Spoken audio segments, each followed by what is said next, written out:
Welcome to the Micheaux Mission, Two Men, One Podcast, every black film ever made. My name is Vincent Williams, and I am joined as always by my partner. Hey, my name is Len. And this evening, we are going to spend some time with something that is arguably the most successful series from the 80s. As Whoa. far as Ooh, hot take. as far as how many sequels it had, its longevity. Ooh, okay. I was just thinking about it as I was saying it. Like Rocky had 5 sequels. Yes, it did. I think Alien only had 4. Alien has had... There were 4 in the original before you moved to Alien versus Predator and all of that. Okay, all right. So as far as the 5 movie club, who is it? So is this the first cinematic universe? It's again, Rocky had 5 before it reverted back to Rocky. Perhaps Police Academy had like 7 or 8. Well, if you will allow me to dip into my classic movie bin, we do have The Thin Man. Well, I said during the 80s. I said the 80s because I knew you were going. Oh, so not the 1880s. You know, Wuthering Thrust of Destiny. Wuthering Thrust of Destiny.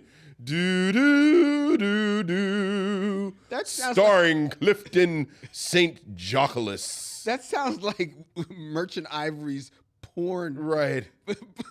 And Catherine Heron. No, I'm not talking about Wuthering Thrust. What movie are we talking about, Vincent? Iron Eagle 2. The sequel to Iron Eagle, the second installment in the Iron Eagle saga from 1988, starring Stuart McGowan, Mark Humphrey, and the reason that we're here, Louis Gossett Jr. Lou Gossett Jr. And it's actually Stuart Margolin. Margolin. A very accomplished character actor. Does he talk about this? Margolin? Does he talk about Iron Eagle 2? Does he talk about his work in Iron Eagle 2? No, he doesn't.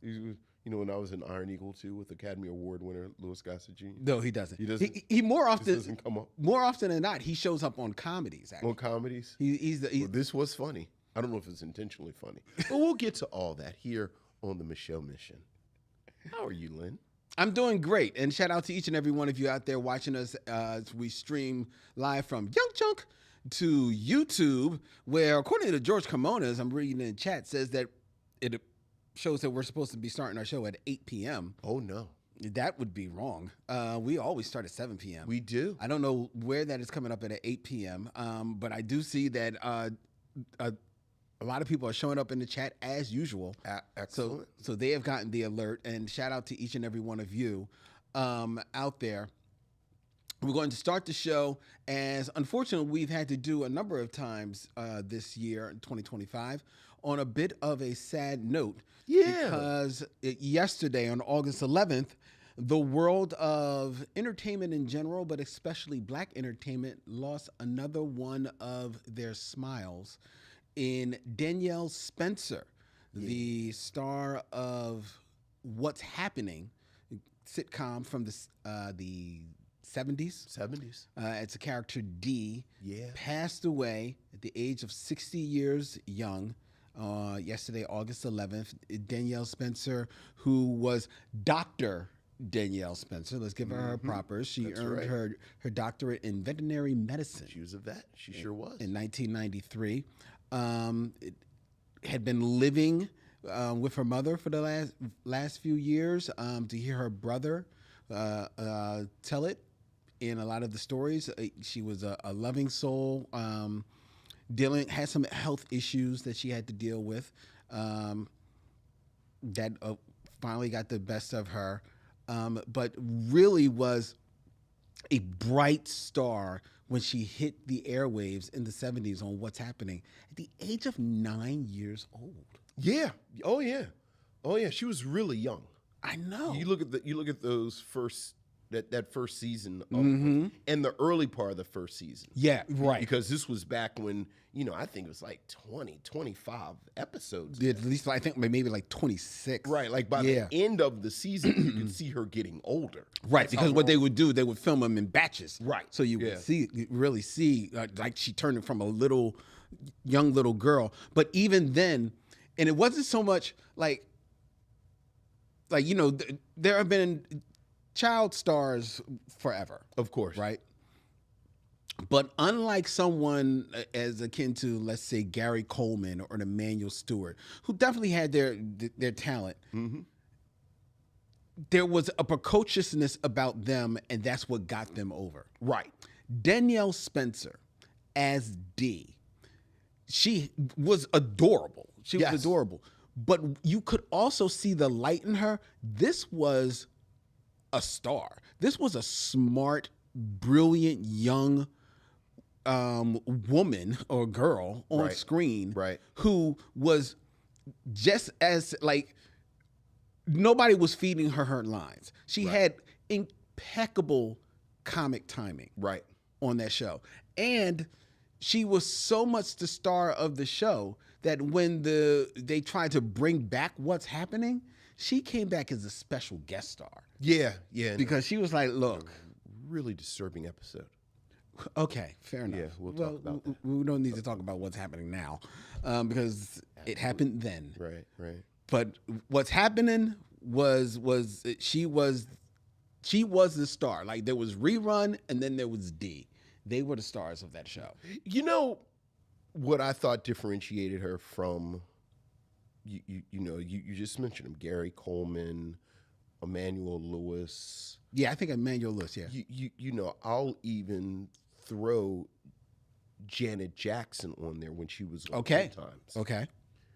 You always got the sense with the first two, definitely, and certainly to a certain extent with Janet Jackson, although I think arguably Janet Jackson maybe grew into the role a little bit. I never got the sense that Emmanuel Lewis nor Gary Coleman were actually part of the ensemble. Like you could tell everyone was kind of setting them up for their moment. Okay. And then everyone just sort of backed away, let them have their moment, and then people kind of come back in. Okay.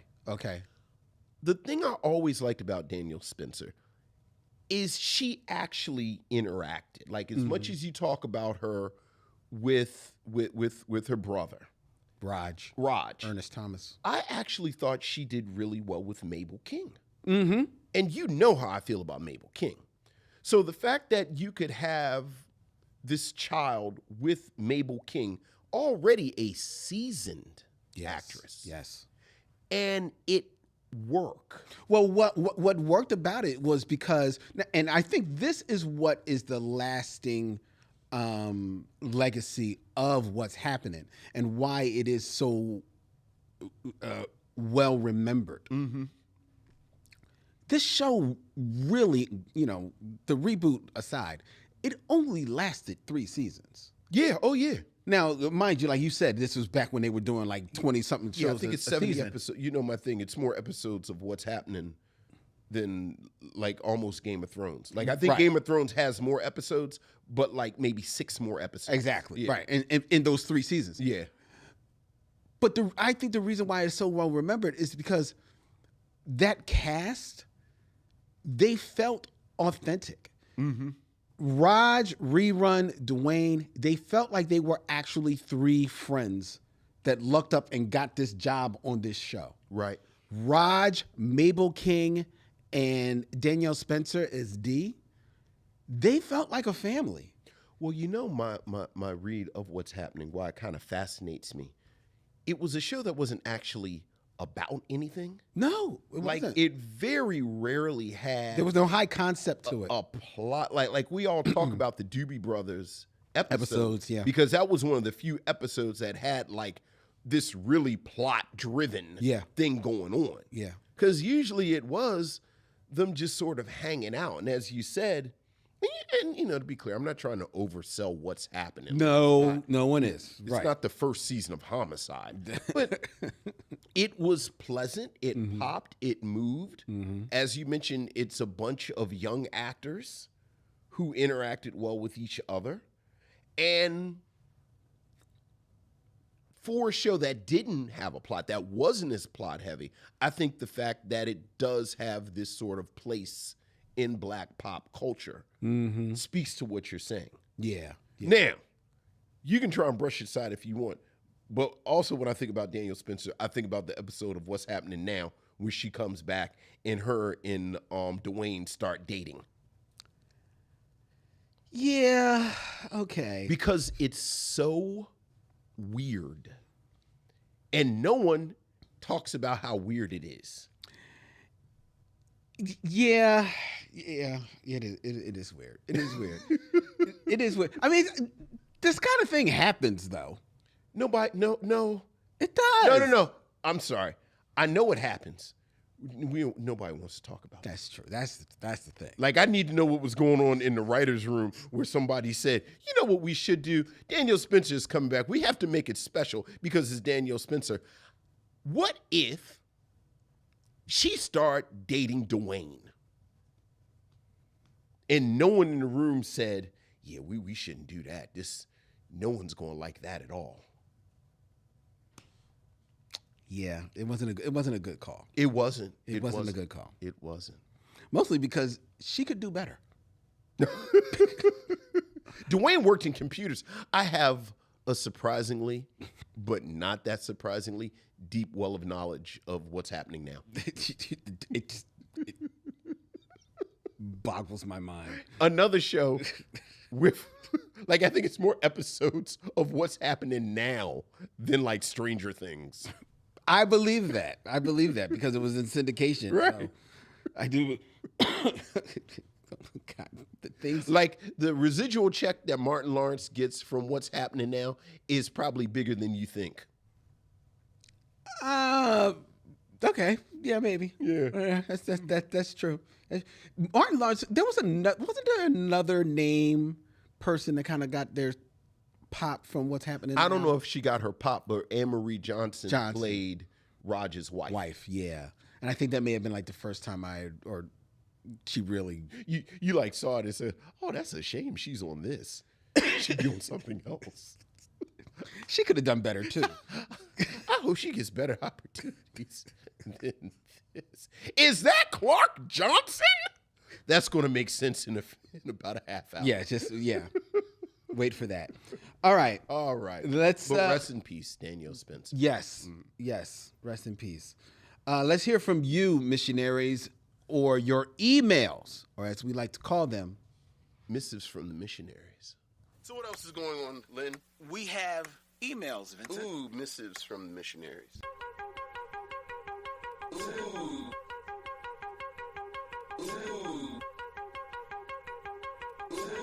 Missives from the missionaries.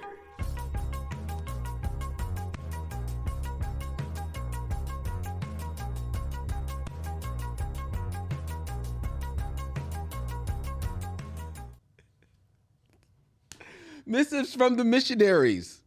Vincent, we have a email from Juan Blaylock. Hey, what's up, Juan?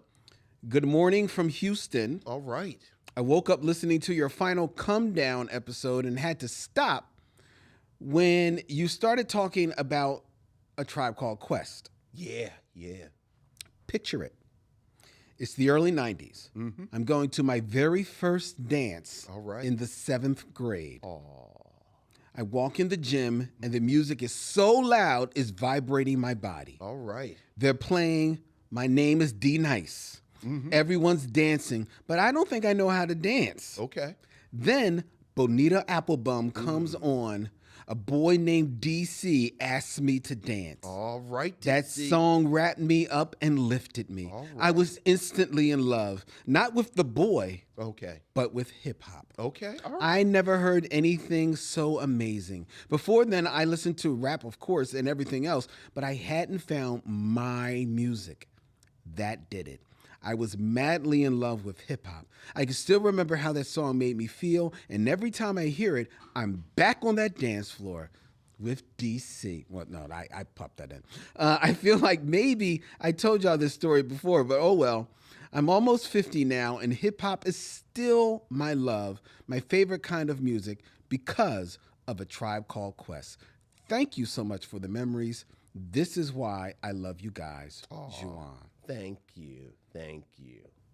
You are very welcome. Absolutely. And thank you for sharing that story. Yeah. And it's a lovely story. All right. We have an email from, this is an old friend of ours, Steve Tozen. Steve. Okay. It's been a long time since I've written in, and I must say, I am enjoying every single stop on the mission.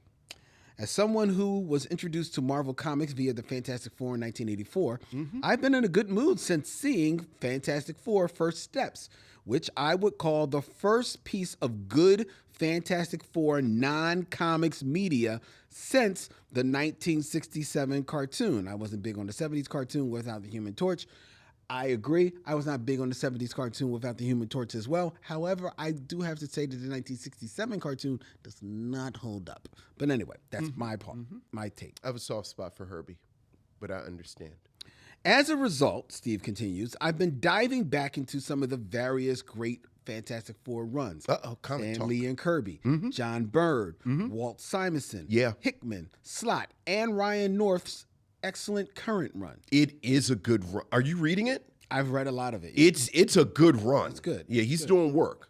The debate you guys had regarding the age gap between Reed and Sue Richard caught my attention as, like Len, I didn't know it to be canon, nor did I think that it was important. I was quite incorrect. Yes, and let me take this moment right now. That's right. To point out that Vincent did correct me and show me the panel in John Byrne's run where he clearly indicates that Reed Richards, gray temples and all, was introduced to a young toddler named Susan Storm. She wasn't a toddler, but she was damn sure 11. She was 11 years young. She was 11 years young, and it was a disturbing image, to say the least. John Byrne would have appreciated Dee dating. dating Dwayne. John Byrne was sitting somewhere going, I can see that. I can see that. He was in high school. Totally tracks. When he was in high school and Dee was and talking about stealing candy, they shared a knowing look. It's the same energy. It's the exact same energy. Okay. Wait a minute. Let me just ask this question. Okay. All right. What's your question? Going back to what's happening. All right. Dwayne, who was younger than Raj. He was younger than Raj. Probably by at least, a year, 2 years? I think canonically he was a year younger than Raj. Okay, which means puts him at the first season probably playing that he's about 16 years old. Right, he's like a sophomore. And she's 9. So there's a 7-year difference. There's a 7-year gap. So but by the time we get to what's happening now. Right. He's Dwayne like 30 and she's like 23. Is that not 7 years? Is he 30 or is he in his 30s? Okay. Dee, I believe, has just graduated college. So she's about 23, 24. Right. Okay, so he's 31? 31. Okay, however you want to do 7 years. All right, so he's a 7-year difference. Right. 7 years. They're both adults. He knew her when she was a child. Because now what it forces you to do is you got to go back and look at the old episodes, and now you start, it's like, now the word grooming has entered the conversation. But not necessarily. But see, the fact that you have to say not necessarily, we shouldn't even be having this conversation. That's my point exactly. Whatever the gap is, if you knew her when she was this is I used to be in your class when I was 14, but now I'm 35. No, that's still, because what was happening when you were 14? Maybe nothing. But see, the fact that you have to say maybe. But, okay. If nothing happened, then nothing happened. And why are we talking about it with dumbass what's happening now? I don't know. It just came. Where Rerun had to come back because remember Fred Stubbs wasn't back like the first season because Fred Stubbs was playing hardball. Yes. And then they had to bring him back, and then he was like the mascot for the used car lot, and they had him dress up like a genie. Boy, you know a lot about this show. You know way too much. You know, Vincent, you could all this what's happening knowledge, you can let it go. You could let it go, bro. Let it all go now. What else? This is apocryphal, and it is apocryphal. But what I always heard, and I swear I read it somewhere, and I've looked for it before, but I always heard that Freddie Stubbs said something about him not coming back to what's happening, and clearly he's the star of what's happening, and he should be paid X amount because Philip Michael Thomas gets paid X amount to be on Miami Vice. I seem to remember reading that too. And he had his name in the same sentence as Philip Michael Thomas and Miami Vice. Yes. And even as however old we were when what's happening now, like I was reading it in the Ebony magazine or like Jet. Like I was reading it in Jet. Like I turned to page 43, I said, ooh, she's pretty. And then I was reading the articles. And then it said Freddie Rerun stuff plays hardball with what's happening now.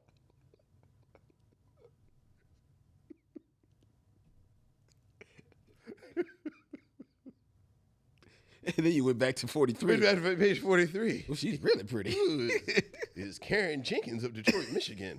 Her hobbies include photography, crossword puzzles, and she's a stewardess.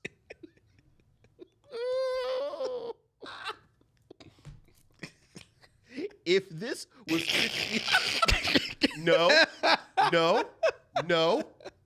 you're a Philistine. Why? What it really is because you got the straight razor to cut it out. Excuse me. You got to cut it out. Like all that ripping, you're going to mess up the edges. Oh, then I cut it. You got to do the. I would cut it. But see, if you just had a straight razor, you'd get it in and you put it up. The bad thing is, this is 15 years ago. I could tell you the photographer. Remember, was that one photographer that took all the pictures? All of them. Yeah. All of them. That was his job. Yeah, so. That was his job, man. I feel bad that the youngs will never know the joy of the Jet Beauty of the week.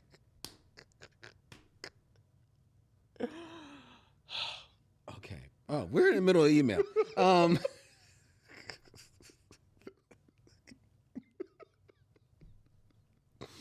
Because we got a hard-hitting, filled with analysis. Yeah. We got to get to Iron Eagle 2. The Iron Eagle 2. The second part of the Iron Eagle. And why aren't we doing Iron Eagle? Right. I promise. We haven't even brought it up.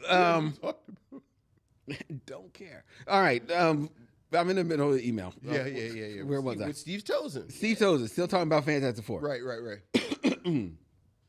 Not only does Sue Storm, in various flashbacks during the Burn Run, talk about how young she was compared to an in-college Reed Richards.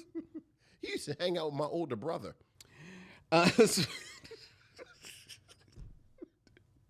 Older brother Dwayne. My older brother Rod. Right. But specifically in Fantastic Four 283, while torturing her, the Psycho Man overwhelms her with a device implanting more fear into her mind, specifically spreading a message of fear that the gulf of years between yourself and your husband creates in his mind the image of you as a foolish child, undeserving of his love. I do remember this as well.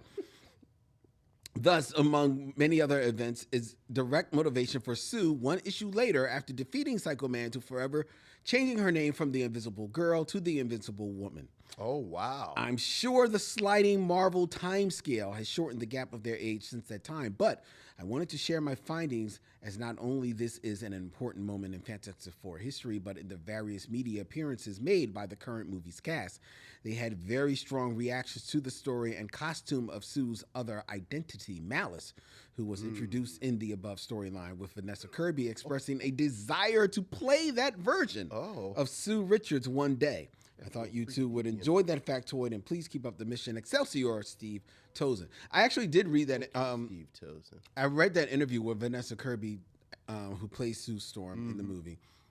It mentioned the Malice character, mentioned that storyline, and thought that she expressed interest in playing that character, giving life to that storyline. Doesn't mean that she would dress up in that god-awful outfit, but doing that storyline. I don't think Susan Storm as has been set up in the Fantastic Four universe as it is right now. Sure. That's not that Sue Storm. No.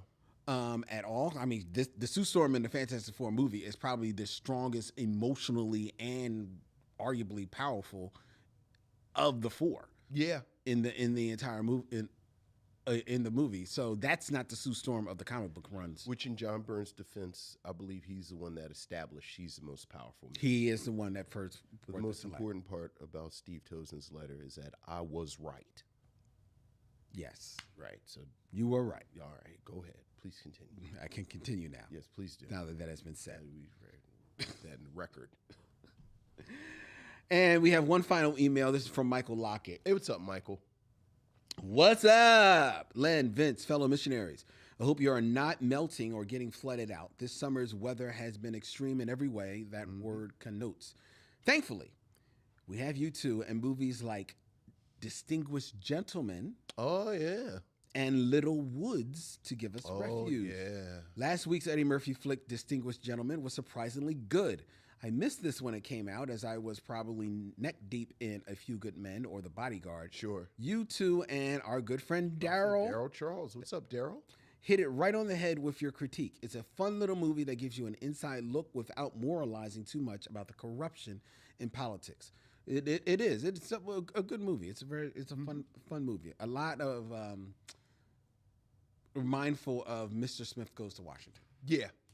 Yeah. The Wayback Machine dropped me with you two as well as Tessa Thompson in Little Woods. Yeah. This is the kind of movie I love that you two bring us. I would not have stumbled upon this on my own.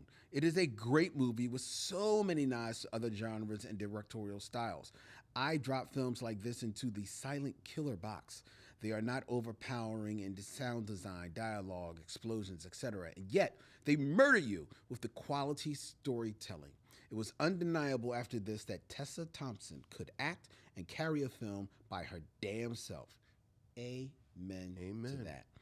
As I clicked around looking for something to watch on TV, I saw an ad for Fantastic Four, and it dawned on me that all I'd seen this summer on the big screen, I felt a little underwhelmed. Continue the search on TV. I saw Wednesday is back on Netflix. Strange New World has returned. Starfleet Academy will be coming next year. And premiering tonight, we have Alien Earth, which Vincent is eagerly waiting for. Is it just me, or do you think that TV has 100% trampled film in terms of storytelling power and fan base? TV, whether it be a series or a limited series, has the vast majority of stars and staying power, and I doubt film can reclaim it due to streaming. Your thoughts, all the best, Michael Lockett. I think it probably has taken the mantle from television, from motion pictures in storytelling because of how many platforms there are out there, right, to get these stories told. And as streaming becomes more and more the way that we are just comfortable receiving media, and media that is of a quality of film. Yeah. Like you used to have to go to the motion pictures to see your bigger name stars. Yeah. Your bigger name stars are finding quality work, story worth their talent, worth their time, and that they can have ownership of, I think more importantly, on these streaming platforms that they can be more partnership with, as opposed to with the major motion picture companies. That's why they are lending their talents to these streaming projects, and we are all the better for it. Yeah. I don't even know if I want to do a one-to-one competition. I think television has clawed its way into being a form that can be just as prestigious, and you can have just as many resources as film. And everything that he's named. I'll throw something out that I just watched on a humble that I thought was surprisingly well done and has slipped through the cracks. The 4 episodes of Eyes of Wakanda on Disney Plus is surprisingly good. Yeah, and by surprisingly, no one really talked about it. Yeah, they kind of just dropped it. It just kind of dropped and went away. Yeah. But besides the genre films, and certainly, I enjoyed Superman and Fantastic Four. We're not too far removed from Sinners. I am actually going to grit my teeth. I want to go see Weapons. Ooh, that's big for you. Yeah. Because that's a horror movie. Yeah, but everything I've read about Weapons, everything I've seen about Weapons, and it seems like a film that would work really well on the big screen. It's doing fantastic. Yeah, and I do think that put Fantastic Four out of business. Well, yeah, I do think there are films that work really well on the screen. But at the same time, as we've discussed and as Michael mentioned, I think television is in this great place too. I really do think our big challenge now is sifting through everything. I've heard good things about Washington Black. I spent all last spring talking about Sterling K. Brown on Paradise, and he's this is his baby. And I just haven't gotten to it. Yeah. So the other thing, television is not what it was before. Right. I mean, and that started with cable. That started with absolutely. The prestige of HBO, and now streaming kind of building into that. But it also is let's face it, we're not at home. The majority of people we're not at home watching TV on 19-inch TVs anymore. Look. We have movie screens in our home. Yeah. Which yes, there are some films that definitely play on the big screen. You talked about Superman, Fantastic Four. One of the films that we reviewed not too long ago, All Dirt Roads Taste of Salt. Yeah. On the big screen is a entirely different perspective. But we've got movie screens at home, which makes that experience that much different. We were just talking here before the cameras went on, looking forward to Alien Earth because it looks so good. Right. And the first thing that I said is it looks almost like an Apple TV series. Right. And when you watch an Apple TV series, you might as well be watching a movie. You know what? Almost every episode. You just made me feel so guilty. I've been meaning to say this for the past month, and I feel super guilty because friend to the show, Simone Missick, is one of the stars of it. Government Cheese on Apple TV. I don't know if it'll get a second season. Oh, that's right. Look. Oh, man, I feel bad. Wow, what a good show. Is it? I haven't been able to check it out. And, hot take, Simone is fantastic. Okay. Well, I'm going to go out on a limb. Y'all record this. This is what I say. Simone is really good. I know. Talking crazy. Well, okay, then real quick, give people the 30-second pitch on Government Cheese. David, it's a period piece, kind of.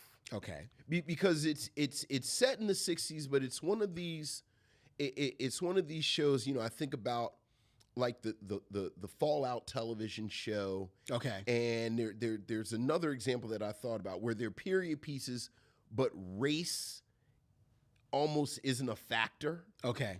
Like it's black people, it's Asian characters, it's Indian, but like nobody is racist. Nobody really acknowledges anything. But the trappings are a period. Oh, it's definitely a period piece. Okay. David Oyelowo, and excuse me if I mispronounce his name, was a petty criminal got out of prison. He's invented a drill, but he's getting pulled back into the life of crime by how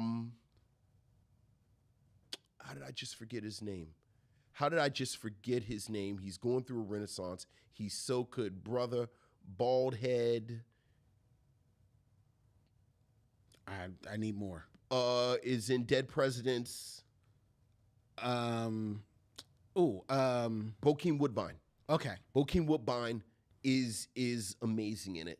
Simone plays his wife. Bokeem's wife. No, plays David Oyelowo's wife. Okay. Amazing. They have two young actors that play their sons that I don't remember their names. I know the one son. Thanks to my daughter for pointing this out. He played Ralph in the New Edition movie. Okay. He's very much the breakout. Like, he's very much when you watch it. And again, Simone, David Oyelowo, Bokeem Woodbine. He's the actor that you say, yeah, that's the one. That's the kid right there. Okay. Like, he's the one you need to tag. Speaking of Tessa Thompson, like, because we tagged Tessa Thompson early. It's like, but just, it's sort of surreal. Oh. This kind of loose, surreal tone to it. And again, I think maybe even the way they play it racially, that might be part of the tone. But Apple, fantastic, is like 8-9 episodes. Nice. I remember when it came on, but then it got kind of caught up in the kind of churn of everything, and then it was gone. And then I don't even know how I start watching it. Just want to humble me and Wendy. Well, let's watch the first episode. And then it was like, oh my God, this is really good. Oh man. Yeah. I can't wait to check it out. $1 short and a day late, I'm recommending Government Cheese. I will definitely check it out. Yeah. That sounds great. Yeah. That's great. Thank you, Vic. Yeah. All right. Yeah, well, that's our thoughts. Thank you, Michael. Thank you, Michael. Thank you, Michael, for that email. Real quick, Vincent, this is a quick lesson. And look, we've got time, and Iron Eagle 2 is coming. So we got to talk about Iron Eagle 2. We're going to be reviewing Iron Eagle 2. The second part of the 5-part Iron Eagle saga. Was it 5? I thought it was more than that. No, I think the last one was direct to video. Oh, okay. Yeah. Only one went direct to video? I think so. Don't give me the line. We want to check your facts on that. I surprisingly do not have a whole lot of Iron Eagle knowledge. Because it's all backed up with hitting what's happening. What's happening? Because remember, Martin Lawrence was in the young crew. Okay. All right. We're done. All right. Okay. Just lock it away. Yeah. But I need you to open up another corner of your brain. Okay. All right. Because I was asked by a friend. Okay. To create a list. Oh Lord, you and your list. Go ahead. I was asked to do this. Okay, go ahead. Okay, go ahead. What's the list? So I'm sharing it with you. All right. What's the list? I'm going to do it myself. Of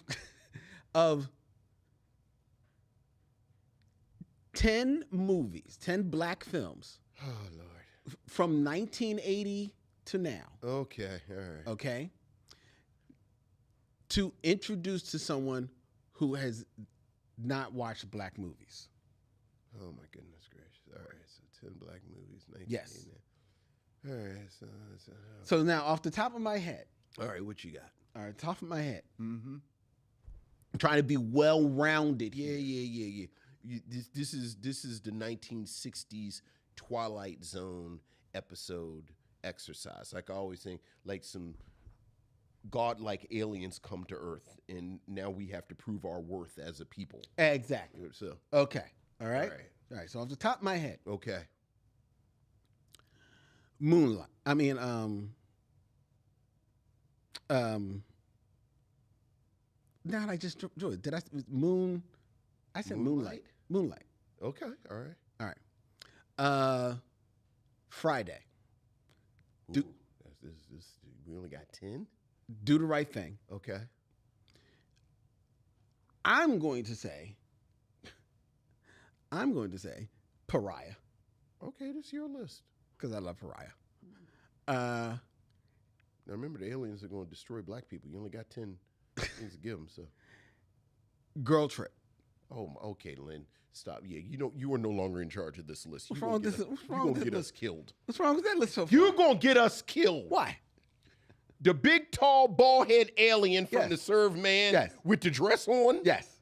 And you got 10 shots for him not to eat us? Yes. Spoiler. And you going to give him girls trip? Yeah. Yeah.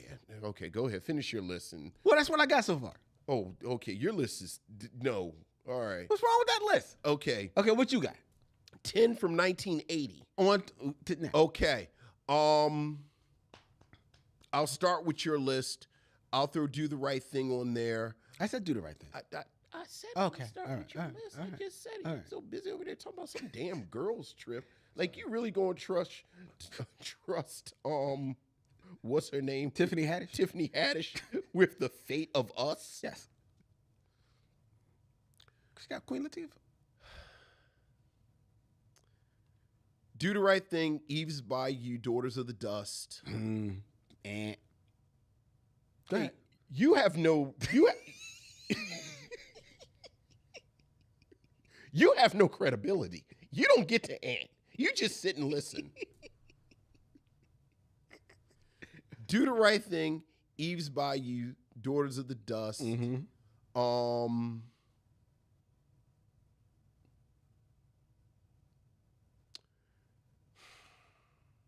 Trading Places, although I'm open for putting another Eddie Murphy one in that slot.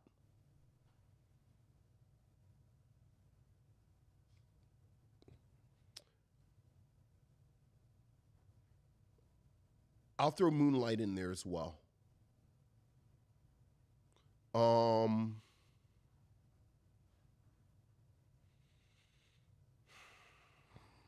My dark horse, I'm teasing you about Girls Trip, but unlike, I would switch out Girls Trip and put in Soul Food.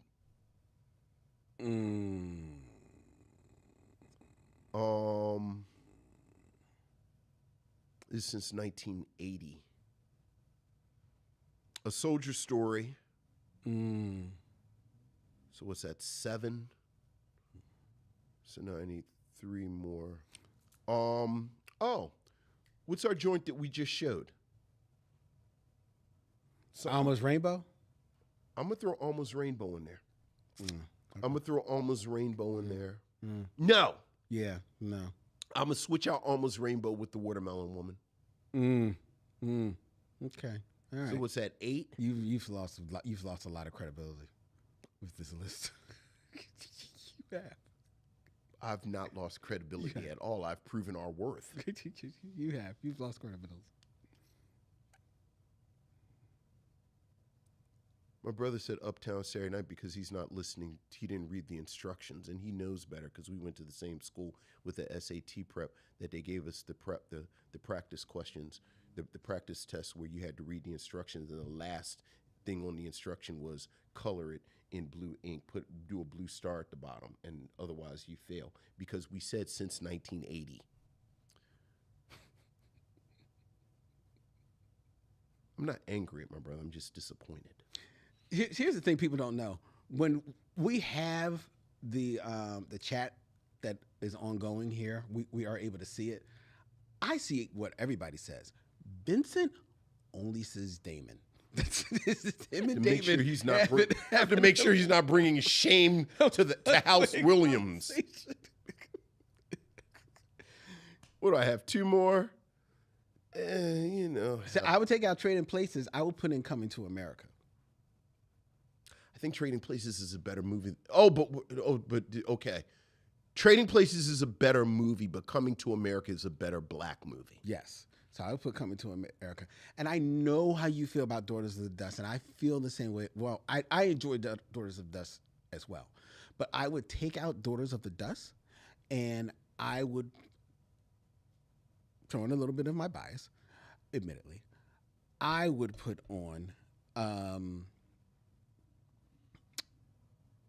you know what I would put on? What? Oh, what is the Anjanette Ellis movie? Undercover Brother? No. Are you talking about Undercover Brother? No, the movie about class. About class? Yeah. The adapted from the book. Oh, yeah, yeah. I think cast is unwieldy. What was it? Cast. Cast. Yeah, cast is all over the place. Okay, fair enough. Yeah, I don't like Because cast. my first choice is actually to put it in All Dirt Roads Taste of Salt. I think Doors of the Dust is better than that. And now we're just at a matter of taste. Okay, then we're the matter of Yeah, taste I on think that one. And you said something else I think I would take down. Watermelon Woman. See, here's the problem with Watermelon Woman. I need some queer black women in the mix. And I couldn't come up with anything off the top of my head. You don't think Pariah? That's my choice. You know what? You are 100% correct. I'll switch out Watermelon Woman and throw in Pariah. Yeah. You are 100% right. I'm what? 100% right. Thank you. The problem is I stopped listening to you because you said girlfriend, girls trip. And in my mind, I said, this Negro about to get us killed. So then I'd stop. Like I threw out, like I said, I'm going to throw this bathwater out. And the baby was in the middle of it. Oh no, the baby. Girls trip, throw all that bathwater out. Hey man, the baby's still in there. I get it out of here. Oh, and you said soul food. Yes. I would take out soul food and I would put in Love Jones. Nope. Still like soul food. You know, we've had this. Like, I think Love Jones I think soul food has more universal appeal than Love Jones. Having said that, I still have a slot left, and I'll put in Love Jones. Okay, so you're going to have Love. So now I have 10. Hey, I ain't mad with Now two Nia Long movies. Yeah. Yeah. I ain't mad. Yeah. I ain't mad at any list that got two Nia Long movies in it. Is a okay list with me. Right, so then that big tall bald head alien, hopefully he's not going, because remember at the end, the dude was in, he said, eat up, eat up. He kept giving him a tray of food, and he refused to eat it. Well, first he squeezed them. Right. He's like, right. Ooh. He came in, and he said, eat up. The dude was on his way back to, and then the last shot was him scarfing down the food because he was so hungry. I said, damn. Twilight Zone, man. I see in the chat that other people besides Damon are caping for Set It Off. Yeah. Menace to Society. Yeah. Both of those are good movies. Yeah. I don't necessarily right. We only got 10, and I'm trying not to get eaten by that tall, crazy-looking alien. And I don't think either of those films are necessarily movies that people like. Again, we need got 10. to see. We got 10. Yeah. They're good movies. Harlem Nights, no. Harlem Nights is not as great a movie as y'all all believe. Life is funny, but no. Right. No.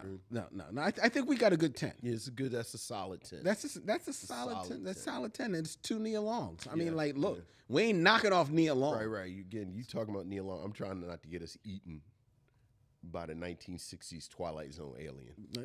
Nia Long will save us. Nia Long will not save us. She'll save me.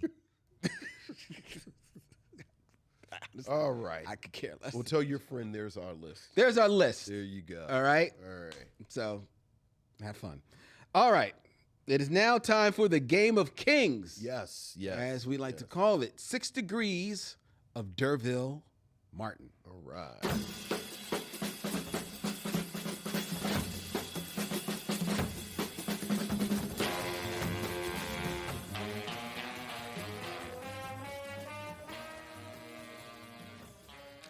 6 Degrees of D'Urville Martin, where I give Vincent 2 actors and he has 6 movies or less to connect them to D'Urville Martin, a man that every black person should know about, see, and appreciate. And who will save us. Save us, D'Urville. Save us. Oh, how he's been waiting for those words. All right. Keeping it in theme. All right. Ish. Iron Eagle. We're going to be reviewing Iron Eagle 2 tonight. Yes. So, Vincent, I want you to connect D'Urville Martin to these 2 actors who appear in Iron Eagle 1, because that was a film that we were supposed to screen review tonight. But for reasons as will become clear soon, we weren't able to review it. Okay. So in 6 films or less, connect D'Urville Martin to Larry B. Scott. I don't recognize that name. Okay. Yeah, I'm not sure who that is. You will immediately recognize his face when I bring him up. Okay. Get a good picture of him. Oh! Lamar from Revenge of the Nerds. There you go. Very good. You know, he's an interesting case. Because? We've actually talked about him before. I believe we have, yes. Yeah, because he stars in A Hero Ain't Nothing But a Sandwich. Mm-hmm. Okay. Oh, well, see, here's the thing. I want to talk about 2 movies, but they're connected to the two different movies. Because the thing about A Hero Ain't Nothing But a Sandwich, that's Paul Winfield, right? Yes. That play right. And Paul Winfield is, of course, in Brother John. Well, I'll start this way. D'Urville Martin is in Guess Who's Coming to Dinner with Sidney Poitier. Sidney Poitier is in Brother John with Paul Winfield. And that's interesting because remember, Paul Winfield plays a heavy. Mm. And we talked about it. Paul Winfield never plays a heavy. Yeah. So it was such an interesting role. But the important thing, missionaries, is that if you still haven't seen Brother John, go see Brother John. Like I was singing about Brother John a few weeks ago. I think you and I were talking about something that was very lightly science fiction. And I always think about Brother John, a film that I think it was Michael said he loves the kind of movie we talk about, that we bring it to his attention.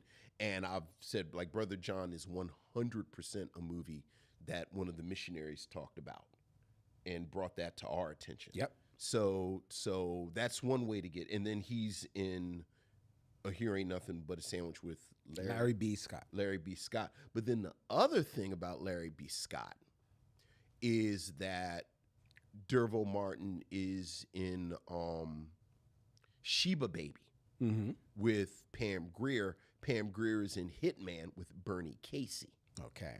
And the thing about Bernie Casey, Revenge of the Nerds is a dumb 80s movie. Very much. But it has one of the greatest plot twists of one of those movies that I've ever seen that I always think about. Because remember, for those of you who've never seen Revenge of the Nerds, it's a college movie. And the nerds are trying to get into stuff, but you can't do stuff at this college unless you're in a fraternity because it's the 80s. So none of the fraternities let them join because they're nerds. So then they have to come up with their own fraternity.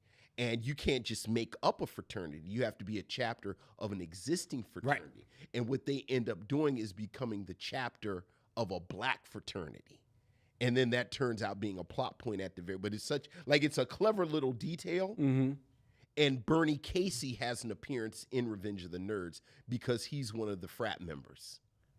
Oh, wow. Yeah. I did not remember that. Yeah, because like at the climax of Revenge of the Nerds, like the jocks are coming to beat them up, and then Bernie Casey shows up with some bras from the frat. I do remember that. And it's like non-black dudes, and they're like, "What y'all? Are y'all talking crazy to our frat brother?" Yeah, that's right. And that's it's like black fraternities work different, and it's such a neat little racialized plot point that I always remembered it. Yes. So there are two ways to get to him. Very good. Take your pick. Very, very good. Yeah. Very good. I can't believe it's people in Iron Eagle that you are trying to get me to connect with. But, Clark Johnson is in this. So look, this was already done before we. Okay, who else is in Iron Eagle? All right. Very good, Vincent. Lord, I hope it's another black guy. No. Surprisingly, black guys are few and far between in the Iron Eagle series. Well, buckle up, folks, because if it ain't Jason, if it is Jason Gidrick, I can't do it. True, because he's uncredited in Iron Eagle too. So I was like, oh, Jason Gidrick is too big for his britches. How he gonna pull a Charlton Heston and say, kill off my character? maybe he didn't. Maybe they didn't tell him. Oh, who else is? All right. Who else we got? In 6 films or less, connect Dervell Martin to Two. David Suchet. Oh, excuse me, Sir David Suchet. Oh, well, that. Come on, man. I don't know. What are you doing? What are you doing right now? You know what? Show me a picture. Show me a picture of Sir David Suchet. Suchet. Show me a picture of Sir David Suchet. There's David Suchet. Well, that is certainly him. You don't recognize him? You don't recognize the man? Yeah, I can't do nothing. He's a he's the PBS inspector. Hercule Poirot. Hercule Poirot. Yes. Right. Well, that's on television. He has been in films. I got it. He was in Iron Eagle. yes, he was. I assume them Inspector whatchamacallit checks are good because I swear he been on PBS my whole life. He was on a lot of them. Yeah. He was on a great many of them. I don't think he does them anymore. He was in, I'm looking at his filmography. Mm-hmm. I'm going to take a guess that he was in at least... You just go ahead, give me one. Give me the one you want to give me because I have no idea who that white man is. He was in... I want to think you saw this. Greystoke, The Legend of Tarzan, Lord of the Apes. I did see Greystoke. Right, because that is with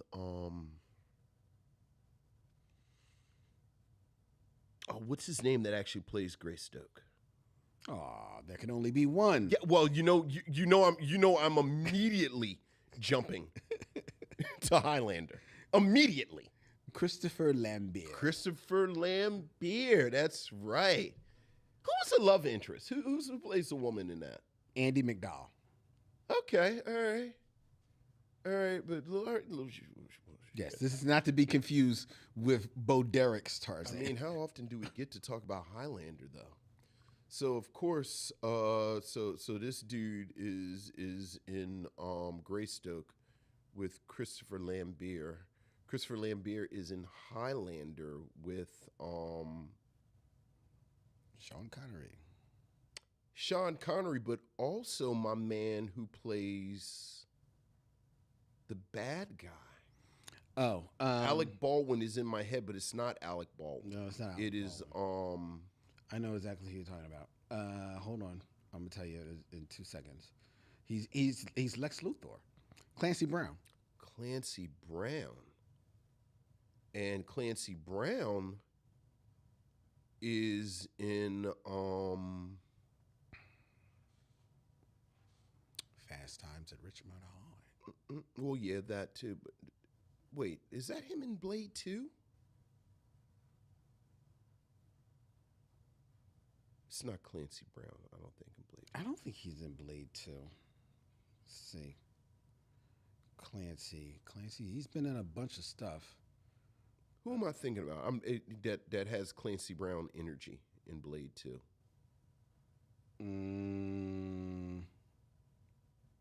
I don't know because I'm looking up Clancy Brown now, and he's not in Blade 2. Blade 2. Well, I was looking up. I'm trying because you brought it up. I thought you were trying to get the 6 degrees done. Now you want to figure out trivia. Yeah. Excuse me. Now I'm stuck on who that is in Blade 2. Now you can't get that out of your head.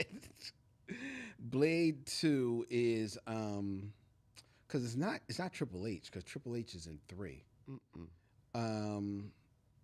Blade 2 energy is Ron Perlman.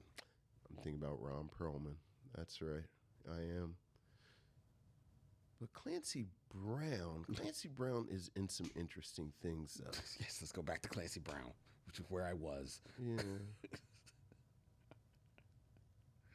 What is Clancy Brown in that I love?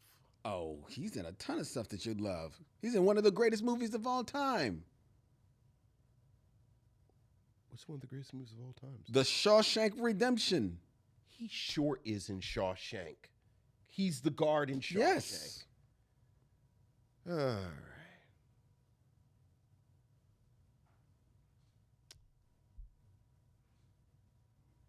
And now you don't want to use the Shawshank Redemption. Well, you know.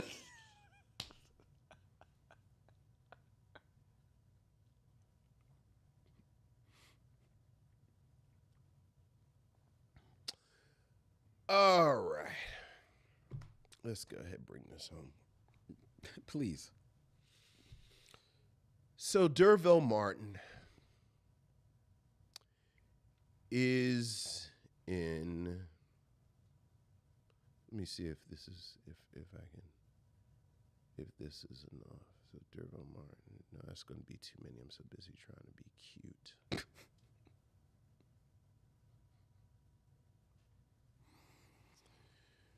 D'Urville Martin is in. Oh, here we go. We go this. We'll go this route. We haven't. I'll give me two. This will be two with this. So D'Urville Martin.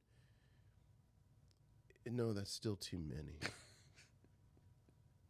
No, we've got an ad to run. Are you ready? I know. All right. So D'Urville Martin is in Five on the Black Hand Side with Dick Anthony Williams. He's in Mo Better Blues with Denzel Washington. Denzel Washington is in Glory with Morgan Freeman. Morgan Freeman is in Shawshank Redemption with Clancy Brown. Clancy Brown is in Highlander with Christopher Lambert.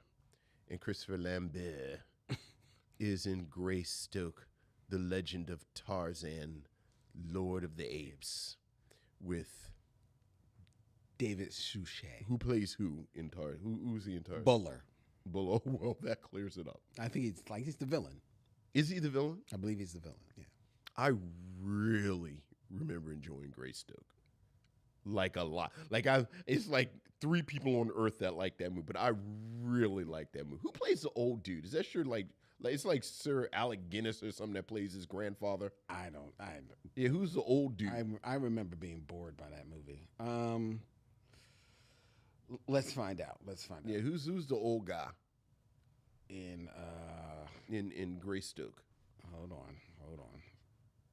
Get here to David Suchet's filmography. The Greystoke. Ralph Richardson in his final role. Yeah. You know the other thing about Greystoke? Greystoke is the only adaptation of Tarzan, including, I think, the Burroughs novels, where they allude, even loosely, he was 100% having sex with them apes. Oh, do they? I haven't. Right. So much of the movie is about him in his interpersonal relationship with the apes, and he has a rival, and they're female. Like, he's 100% having sex with those apes. Is Greystoke your favorite Tarzan adaptation? It is. Okay. It is. I am super duper ashamed, and it's anti-black, and I probably need to go get some type of therapy for it. But I really enjoy the Johnny Westmuller Tarzan movies. Okay. I know. Okay. Look, that's my stuff. That is my internalized anti-blackness. But I think I was watching one like 2 or 3 years ago. Like, I pulled it up and said, "Let me look at this bullshit." And I was like, you were a kid again. I was like, wow, yeah. But Greystoke is my favorite adaptation. I think my favorite Tarzan adaptation is actually the animated series. Sure.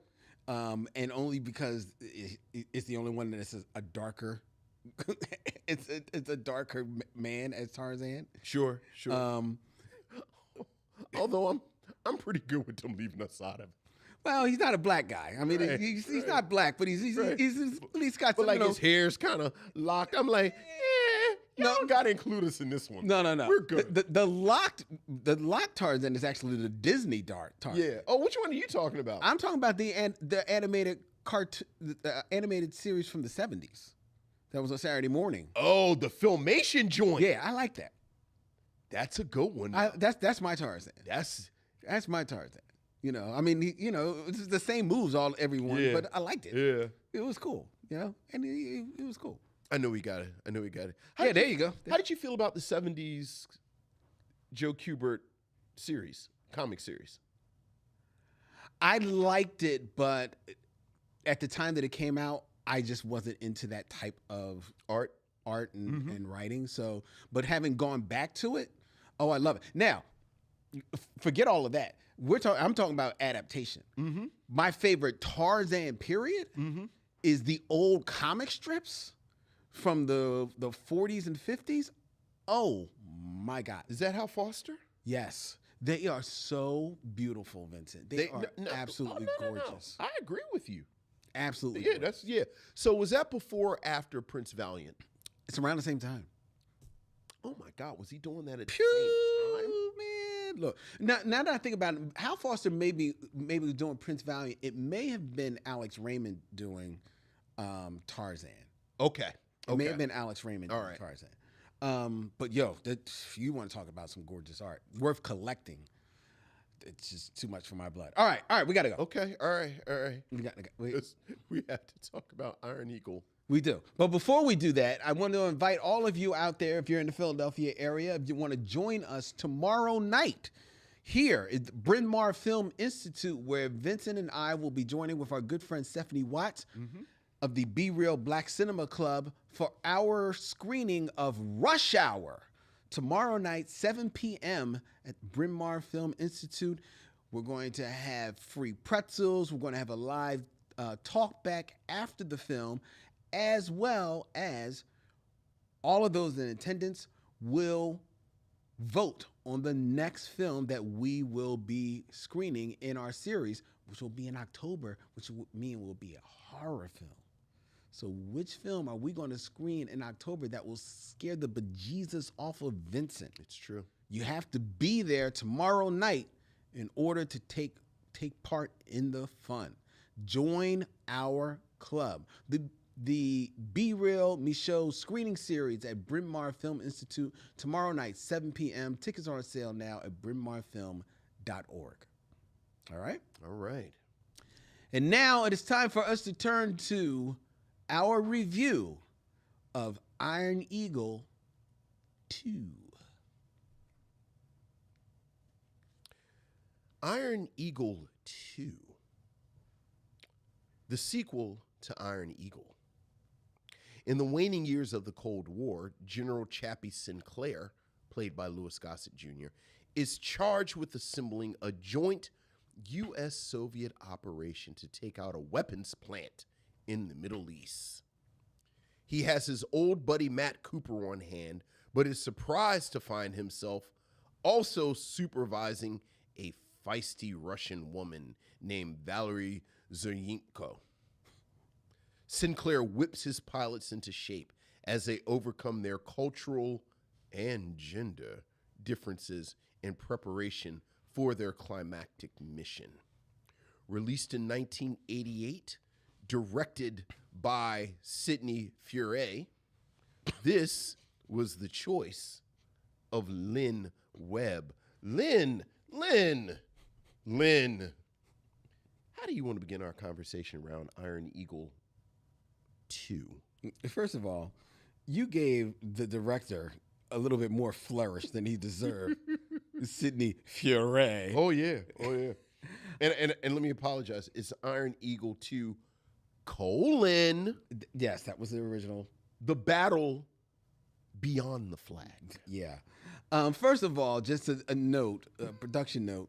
We were, scheduled to review Iron Eagle. Yes. The first film. We were. Tonight. We were. However, and note, when I chose this film, because this was my selection, It was. at the time that I chose it, Vincent and I made a good practice of trying to look for these films and make sure that they are streaming. True. We do. Now, I'm pretty sure I saw that this was streaming. But to be fair, it was maybe about 2 months ago that I selected the film. So I'm not sure whether or not I saw that Iron Eagle was streaming or saw that every other Iron Eagle movie was streaming. So it's like, oh, okay, they're streaming. Sure. But lo and behold, when it comes time to watch the film, Iron Eagle not only is not streaming, it's available digitally to buy. Oh yeah. And that's it. You have to invest in Iron You have to invest. You have to want to own Iron Eagle for $10. $10. Now, I've never seen Iron Eagle, but I'm pretty sure it is not a film that I want to own. Thus, we called an audible about 2 hours before the show, said we're doing Iron Eagle 2. Right. And as someone who has seen Iron Eagle at least 3 times, A, that's a good call. B, there's not a lot in the original Iron Eagle that you need No. to enjoy this film fully. No, you don't. The first Iron Eagle stars Jason Gedrick and Lou Gossett Jr. Jason Gedrick tries to get Lou Gossett to come, I think, out of retirement to help him find his father who's lost over enemy lines. Right. Jazz like old that. old army buddy. Right. Old military buddy. Right. So that's basically the plot of Iron Eagle, of the first Iron Eagle. And if you thought, oh man, but I really wanted to take in the acting chops of Jason Gedrick. Well, he's there at the top of Iron Eagle 2. Right. But only for a minute. Again, is Charlton Heston at the beginning and the end of Beneath the Planet Apes. At least Charlton Heston got to come back. Yeah. Jason Gedrick, it's blink and he's gone. He's blown up in a puff of smoke. He's not even credited. He is gone. He is dead. And it probably is the best thing that he's ever done. So then this movie now turns over to Lou Gossett as basically the star, as he is now the rough and tumble, colonel who's going to whip this group of misfit pilots, U.S. pilots, and team them with this group of Russian pilots to pull off this secret plan. Right. That's all you need to know. To destroy the weapon of the enemy. Of the enemy. The enemy. That's all you need to know about Iron Eagle 2. And I'm not going to share a whole lot of time on this, because what they realized, here's the thing they realized. Lou Gossett was the best thing in Iron Eagle. Bring him back. Right. So Lou Gossett made a business decision, came back for Iron Eagle 2. We'll discuss Lou Gossett's business decisions in a little bit. Yeah. Then they realized, okay, Jason Gedrick, he wasn't all that great. Let's blow him up at the beginning. You know what? I think we can take the Jason Gedrick character and we can spread him out over 5 other white guys, and we'll have just as much. We'll have 5 Jasons in this film. And you know what the other film was missing? Iron Eagle was missing? A brother. I thought you said Whatchamacallit was in there. Larry B. Scott, I don't think his role was so big in the first Iron Eagle. But in Iron Eagle 2, we need a brother in disguise. And look at that fine-looking brother right there, Clark Johnson, in only his second major motion picture. It's really very early in 1988. He's very early into his career. And Clark Johnson shows up on the screen. And when you see Clark Johnson on screen, it usually means, oh, this is something interesting. But not in Iron Eagle 2. It just means that he's just the brother in the skies. Brother in the sky. And that means all he is doing is walking around with a ticking clock on the back of his neck, because he's gonna die. And a sprinkle of jive. Oh yes, There's a sprinkle of jive. Just a sprinkle of jive. Is that jive? Did you add jive? Is it a Hey little man, you talking jive? Should have made a left turn. I thought you made dinner reservations. It's like, is that jive? I believe it's a little jive on here. Man, look, this movie is so boring. It's so badly directed by Sidney Furet, Who also wrote it. It is trying so hard to be, because in 1988, Top Gun has already come and gone. Right. So now it's trying to reel in. You're missing Tom Cruise is not getting back in that plane anytime soon. No, he is not. So we've got all these Tom Cruise lookalikes and wannabes that we can throw into this plane. We've got Clark Johnson we can throw into this plane, and we've got Lou Gossett Jr. eating up scenery, running in at the end of every scene. He's just the rough guy that comes in at the end of every scene saying, break it up, break it up, break it up. That's all he does in this entire freaking movie is to break it up, break it up, break it up. The film was shot in Israel, which means that they use Israeli crews to save money, which means that they had bad sound, which means that everybody had to redub their dialogue, which means that everybody redubbed their dialogue all in an office in Los Angeles, which means that nobody is acting when they're redubbing. They're just reading their lines, regardless of whether or not they're supposed to be in a plane cockpit, whether or not they're supposed to be in the barracks, whether or not they're supposed to be running in the same desert that appears 9,000 times throughout the entire movie. They are all just reading their lines. Hey, watch the plane on the left. Hey, there's a bogey on my left. He's got me. Oh, I'm shot. It's the acting in the entire film. The only one who is having even a modicum of fun is Clark Johnson, and that's because he gets to talk some jive. It's a little jive. He's got a little jive to his speech. Other than that, everything else in this movie is flat and dead and boring. Lou Gossett is obviously got mortgages to pay. As we have did a little bit of a dive, he may have had some alimony checks that he had to clear. Alimony, So he's doing what he's doing what he got to do. And in fairness to Lou Gossett, in 1988, Lou Gossett Jr. is 52 years old. And he's not 52 in 2025 where you can kind of still be doing some roles. 52-year-old black man doing motion pictures in 1988, you are taking what is put on the table and you are running with that check. And that is what Lou Gossett is doing.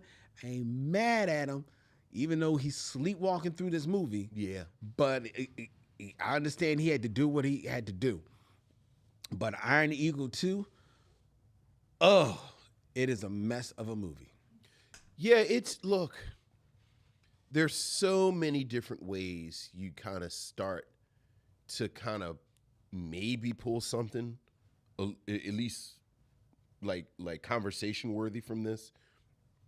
I joked before, but it is kind of fascinating that there were 5 installments of this. Okay. And to be clear, it really is diminishing. It's this really strange dynamic that you have in the Iron Eagle movies. Like, even when Iron Eagle comes out in 86, this is long enough after An Officer and a Gentleman that Lou Gossett Jr. is clearly the biggest star in the film. Right. And for context, Officer and Gentleman, he won the Best Supporting Actor. Like 3-4 years before this. But because it's the 80s and because of the way race and pop culture works, and you know, I have to say, no one make the mistake that I think many people make, that Iron Eagle is a knockoff of Top Gun. Right. Because just historically, Iron Eagle comes out a couple of months before Top Gun. Yeah. But certainly, even when it came out, there was this sense that if you want to have an action film, if you want to have an 80s film, it's got to be a young white guy in the front. So the biggest star is this middle-aged black guy. But we got to have this young white guy up front for reasons.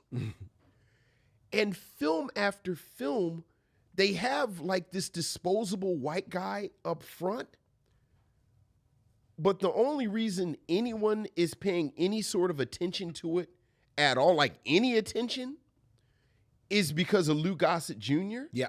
And when you look at all the advertising for each of the films, his image gets bigger and bigger. But he's a connective tissue. He's a connective tissue, but again, he's clearly the star. Like clearly, it's like you look at the IMDb's of everyone connected to Iron Eagle, and that Lou Gossett Jr. is clearly the star. But each of the films, and certainly Iron Eagle 2 is guilty of this, follows this formula where you got to have Tom Cruise white guy type up front. He's got to have a rival. He's got to have a love interest. And it's so unwieldy and awkward the way they situate. You know, as you mentioned, Clark Johnson is the black sidekick. I'll get to what's kind of sort of interesting about him in a second. But just that weird dynamic is kind of fascinating to me, how he fits into this thing that's clearly his thing, but is never ever allowed to be his thing. So there's that. I mean, I guess I should have started with, look, the movie is terrible. The movie's terrible. The movie is boring. Okay? Which means that I got to sit here for an hour in 40 minutes and think of some other stuff. So there's that. The second thing is, as we mentioned, Clark Johnson, you know, this is Micheaux Mission. We do black movies. Clark Johnson is very much set up as the disposable black sidekick. Like, every piece in this film is a Build-A-Bear 80s action film. So the love interest plays a love interest. The rival plays a rival. There's some, like, out-of-shape dudes. Yeah, and comedy relief. And some funny accents that are the hey, look at me. I'm a guy from Brooklyn. I'm an Italian guy from 1920s Brooklyn, as written by somebody who's never been to Brooklyn or knows an Italian guy. So, you know, you've got that guy. You've got the Russians who speak broken English, and you've got them. And then you have Clark Johnson. So it's like, oh, yeah, he's not going to make it out of the first 45 minutes. Like, there's going to be something like this going so that the hero knows that now this is serious. But Clark Johnson makes it to the end. I know. There's some close calls. The script is playing with you. The script is playing with you. But somehow Clark Johnson, and I really did by the end, I actually said, Clark Johnson made it out. How did that happen? Because it shouldn't have happened. So you had that. This is very much regardless of when Iron Eagle came out, obviously, when Top Gun comes out, everything follows Top Gun. Yes. And this is obviously a post-Top Gun film. And it is a film that makes you appreciate Top Gun. Like, it really does. And specifically, the plane choreography. Oh, yeah. Like, I realized because the only two real military porn movies that I've watched in the past 20 years are Top Gun and Top Gun and 2. Top Gun Maverick. So I just assumed there was a level of competence that you would have with these this aerial footage. And boy, was I wrong. I had no idea what was going on. Like, I'm talking about Clark Johnson. I actually thought Clark Johnson had died 2 times. Right, because of the way it's shot. Because the way it's shot is planes blowing up, and as you said, there are close-ups of people in the cockpit, and then some planes. I was like, oh, well, there goes Clark Johnson. But then he shows up again. I was like, look at Clark Johnson not dying. The aerial photography is muddled all over the place, and because I was curious, I looked up Top Gun, and people have damn near written books on the work that was done to capture all that footage and the way they captured it. And then, of course, here's another hot take of the evening. These movies are kind of by definition, like just plot-wise, kind of boring. Of course. Because they're kind of straightforward, like they're going to get together and then there's going to be a MacGuffin. So like there's nothing. And you realize how much Tom Cruise carries Top Gun on his shoulders. Like Top Gun is interesting because Tom Cruise is interesting. And I think that's all. Like sometimes I think it's good to watch bad movies because it makes you appreciate good movies. Mm-hmm. But, you know, ultimately, I think this is an example of the type of movie that you saw a lot of in 1988. Like we are fan. You know, we were talking about Alien Earth at the top of the show, and you know, I'm very much one of those Gen X champions that say that we had all of this great stuff in the 80s. Like being a young person in the 80s and just going to the mall to the movies was a wonderful thing during the 80s. Mm-hmm. But it was a lot of dreck. A lot. Like a lot of dreck. And this is very much a movie that if it was in the movies, it was not. It had a very short run, and then it ended up in that churn on cable. Yes, that you would see at 1 or 2 in the morning, and that's really all I had to take away from like I do have to say, I am now I'm morbidly curious to see how Chappie, that's Lou Gossett Jr.'s character, how his story continues. Like, I don't know if I'm morbidly curious enough to actually watch movies, but I did say I'm going to take not a deep dive, but like a medium dive into the wikis of all of the other Iron Eagle movies, because I do seem to remember, like, was like, Iron Eagle 97, glory of the flag. And it's like a big-ass picture of Lou Gossett Jr. on the poster. And then it's like a bunch of white people around him, and then it's like one dude who kind of looks like Kirk Cameron, and it's like, oh, well, that's going to be the dude that Lou Goss is going to yell at, I guess. But somehow he's the star. Don't they all look like Kirk Cameron? Right.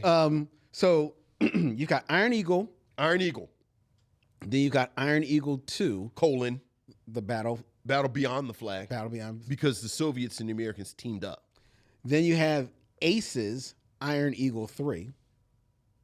So it's not Iron Eagle 3 : Aces? Nope, it's Aces : Iron Eagle 3. What was the plot? Do you have I mean, you didn't want to start. The third installment of the Iron Eagle film series, and the first one to receive an R rating. Is it Iron Eagle After Dark? Is it like Baywatch Nights, where it got sexy and vaguely supernatural? It was a weird show. No, it doesn't say that. It just says that Lou Gossett reprised his role as Brigadier General Charles Chappie Sinclair. Okay. As the only returning cast. So they couldn't afford Clark Johnson. Yeah. He was probably on Homicide. It comes out in 1992. I don't think he was on Homicide yet. Okay. That did star retired boxing champion Ray Boom Boom Mancini in a cameo role. Okay, so he's in a cameo. But what's the plot? All right. The plot. I mean, we're wrapping it up, so. The plot, it doesn't have a short synopsis here. So he goes to find surviving family members in a village in Perot, where former Nazi Captain Gustav Kleiss runs a drug cartel. Okay, this sounds pretty interesting. Sounds. We've got ex-Nazis, so he doesn't have a crew of young plucky. He doesn't have a young plucky squad with him. Well, it doesn't say that he has a plucky squad, but he's got a group that he's got get together a group to go rescue the mayor's daughter. Has the Nazi. The mayor's daughter has been kidnapped by the Nazi drug dealer. Yes. This sounds fantastic. And aces the Iron Eagle. This sounds fantastic. And then that was followed by the final. I thought there were 5 of them. No, there's the final one. The final one. And the only one to only feature Lou Gossett on the cover, on the poster, interestingly enough. Lou Gossett Jr. in Iron Eagle on attack. Okay. What are they attacking? Well, I don't know. But in this 4th installment, Chappie guides civilian teenagers here we go. to perform unofficial military and aerial heroics. Okay. So this sounds like it sounds like piece of the action.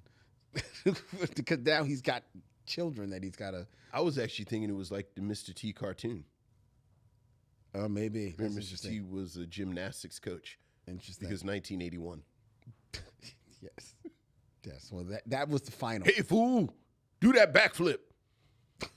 This was the one that was direct to video. You remember Mr. T, and it was a dog that was dressed up like Mr. T? I do remember that. It was like the little white kid who was dressed up like Mr. T, and then it was the dog that had a mohawk like Mr. T. Yes. And we all watched it and said... No, we didn't all watch it. I did not watch Mr. T. Mr. T! No. Didn't watch? No, I only knew the song because I watched the, you remember because they would do the special, they would tell you all the Saturday morning cartoons that were coming. And you were a gentleman and an esthete. You were like, I'll watch that, but not that. I did not watch Mr. T. It did not interest me at all. I did not watch any episode. Now, saying that, I did watch every episode of the Mike Tyson Mysteries. Oh, well, see, that's different. That's different. Yeah, Mr. T was a gymnastics coach, and him and the gymnastics team would solve crimes through the power of gymnastics. Yes. And Mr. T's toughness. Yes, it was a strange cartoon. There were strange times. It was strange. There was strange. We wonder why Saturday Morning died. We want you to be a coach in the cartoon, Mr. T. That sounds good. I could be a boxing coach. Maybe not boxing. Okay, maybe the football. I got a background in football. No, not football. No, because you're going to travel and solve mysteries. Oh, traveling teams. So maybe. I was a wrestler. Maybe wrestling. No. We were thinking gymnastics. Can you do a somersault? Because when people think Mr. T, they think gymnastics. T's for tumble. T's for tumble. T's for tumble. I don't tumble. Ooh. Will I have to tumble? Well, yeah, it'll be your cartoon, Mr. T. Cartoon, Mr. T, don't tumble. Mr. T. Is cartoon Mr. T gonna be in a leotard? What kind of coach am I exactly? My point is, much like Lou Gossett Jr., I have questions about Mr. T's management team. Well, we were talking about it. We were talking about because as we wrap this up, because we're done with the movie. We're done with the movie. Would you recommend this film, Lynn? No. I would also not recommend this film. Please, we're not. Please go. Well, we do have questions about. Well, we have a question about Lou Gossett because and the choices and his management. Because he is an actor that we do appreciate. He is a man. First of all, he is a man of not only talent, but he is a man of charisma. Look, he is a very charismatic man. And in his defense, while he seems to have made some very dubious movie choices, he was very, very prominent on the small screen at the time. Look, from the beginning to the end, I had significant problems with the latest adaptation of The Color Purple. Mm-hmm. And Lou Gossett Jr. was very ill. Yeah, he was on his last day. But I thought he was pretty good. Mm-hmm. Like the scenes that he had as old Mister, I said, oh, right, this is Lou Gossett. Mm-hmm. So yeah. Yeah, I mean, and we just saw him not even striking that. We saw him in the HBO Watchmen series. He was excellent in that. Excellent in the Watchmen series, but you look at his IMDb and especially right after you talked about it, he wins the Oscar for Officer and a Gentleman. yeah, And the film immediately that is released. he is an Officer and a Gentleman in 1982. In 1983, he is in Jaws 3D. Which is, yes, it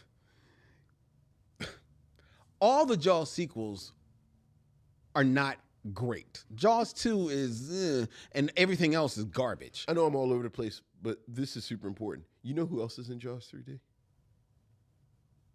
I believe that's the one with Mario Van Peebles, where he has on the dreadlock wig, and he's a Rastaman. That doesn't surprise me. It's Mario Van Peebles as the Rastaman. It doesn't surprise me. I thought, is Michael Caine in?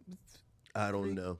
Well, anyway. But I didn't actually know any Jamaicans at the time, but even when I saw it, I said, there's no way that people from Jamaica sound like that. Not at all. And you know what? I was correct. Now, I will make the argument for Lou Gossett doing Jaws 3D because Jaws 3D is released in the summer of '83. Yes. Which means that it probably filmed in that late winter, early spring of that year. Sure. Which would have been before he would have won the Oscar. Sure. For Officer and a Gentleman. So he's just taking a job. Sure. And he's given a script that says, hey, we're doing a sequel to Jaws. The second sequel. The second sequel to Jaws. Okay. Does that sound like, I don't know, a second sequel to Jaws? I can be a little iffy on that. Now the sharks are hunting the kids. But then you look at Jaws 2. Mm-hmm. Jaws 2 was made for a budget of $20 million. It grossed $208 million. You are effing lying. No, I'm not. No, I'm not. Jaws 2 grossed $208 million on a $20 million budget. So if someone is coming to you saying we're doing Jaws 3, you know what? I swear you have. You are right. You're taking that check. You have just justified this entire episode just now. Jaws 2 made how much money? $208 million. The one with Roy Scheider's wife? No. Roy Scheider. Oh, right. You're right. He is in Jaws 2. You're right. Yes, he's in Jaws 2. Right. I'm thinking about Jaws for the Revenge. That's right. That's when it goes chasing the family. Right. That's well, that's the one with Michael Caine. That's the one. No, Jaws 3D is chasing the family because it's his son who works at SeaWorld. Okay, but then Jaws remember 4, the shark gets Jaws in. Jaws 4 is the one where the wife is right. Revenge. Jaws 4 is the revenge, right? Yeah. Well, now the family is at war with sharks. Like the sharks had a meeting in the ocean and said, vendetta. Solidarity. Sorry. But yes, so I can justify him doing Jaws 3. God damn it. Am I going to have to watch Jaws 2? Who directed Jaws? Jaws? It ain't Steven Spielberg. It's not Spielberg. Roy Scheider. The funny thing. I forgot that Roy Scheider. The funny thing about it is that because Robert Shaw dies in the first one. All right. But Roy Scheider is the only other one because Richard Dreyfuss didn't have it. Roy Scheider is the only one that had it in his contract that he had to return for the sequel. Really? Steven Spielberg didn't have it in there. Richard Dreyfuss didn't have it. Only Roy Scheider. So he had to do it. He had to do the movie. Oh. I'm going to mispronounce his name. Is it Gino Zwak directed it? Okay. Only other thing he directed Christopher Reeve's other movie, Somewhere in Time. Oh. And then he directed Supergirl. Well, there you go. Right. There you go. There's his filmography. Right there. Right. All I'm saying is, so I'm defending him taking Jaws 3. Look, man, brother got to eat. He got to eat, but that doesn't sound like a bad choice for Jaws 3D. Right. Now, everything after that right. is the brother got to eat. Right. We talked about Enemy Mine.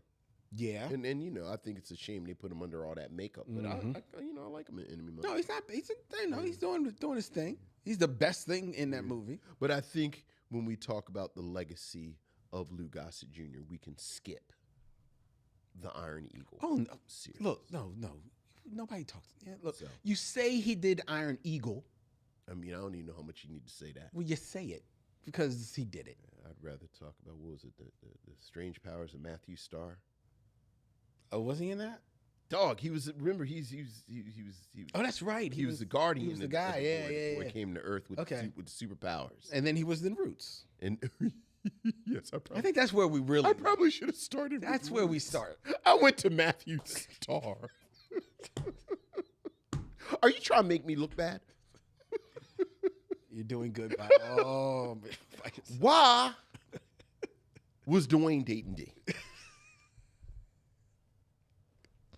It was 7 years. It was the 80s. Right. It was D. All right, so we're going to skip Iron Eagle 2. Okay. Yeah, we're going to skip Iron Eagle 2. All right. And when we've reached the end of the mission, after we have reviewed Meteor Man, and someone, probably your brother, says in the chat, hey, y'all never did Iron Eagle 3 or 4, or the first one. Just rewatch this review. Right, everything that we said. And then just apply it to that. And write a 4. Right. Because we ain't reviewing them. Probably not. Unless someone else brings them to the... Someone brings it to... Right. That ain't happening. Right. All right, but before we tell you what we're going to be reviewing next week here on the Micheaux Mission, I invite you to follow the Micheaux Mission on the social media of your choice, whether or not it be Instagram or Facebook or Threads, at Micheaux Mission. You can also follow the Micheaux Mission on YouTube. Hit the bell, subscribe, be notified of when we go live every Tuesday night at 7 p.m. right here from Young Junk, Philadelphia's premier video podcast palace. If you want to book yourself in one of the lovely studios that they have here in Young Junk Central, and they've got a ton. They've got every type of podcast setup your heart desires. You need to go to youngjunk.com and book yourself right now because they are loaded. I think they do like about 80 podcasts out of it in here. Micheaux Mission is also a proud member of The Podglomerate, thepodglomerate.com. They make podcast work such as ours, which will be returning next week when we will review Wesley Snipes standing on top of a sugar hill. Next week, here on The Mission. Until then, he's Vincent, I'm Len, and in parting we say... We'll see you when it's time to meet again.